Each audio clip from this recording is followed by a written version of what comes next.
Hi, my name is Amanda Green, and I am a junior high science teacher in Beaumont, Alberta, Canada. I'm the science department head, the STEM lady, and I try really hard to help my teachers across our entire school be able to integrate coding technology into their curriculum. Because we have this new curriculum with a really big focus on computational thinking skills, on integrating technology into everyday lessons and into our classroom, being able to have a kit like this where you can scaffold and start really basic all the way up to really advanced, it's such a gift. I really appreciate that Forward Ed is a Canadian company supporting Canadian teachers and Canadian curriculum.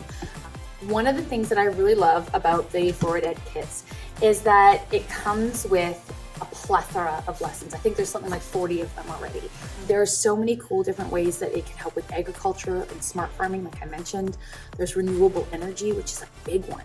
So there's learning about solar and learning about wind energy. And the thing that can be scary about coding is like, well, I don't know how to code in Java or, C++ or HTML. You don't have to.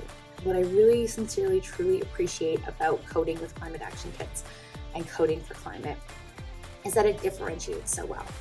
You teach kids computational thinking skills, how to turn on a light, turn off a light, how to sense the world around them, have an input, and then have a reaction or an output.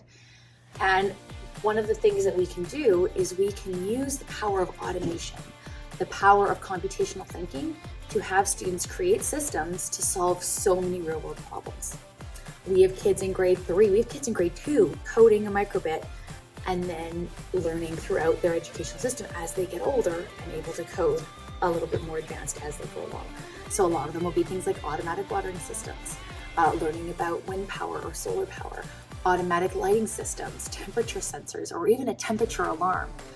And being able to have kids come up with these ideas with a little bit of guidance, using all of the lesson plans, is such a powerful and amazing way to get kids engaged.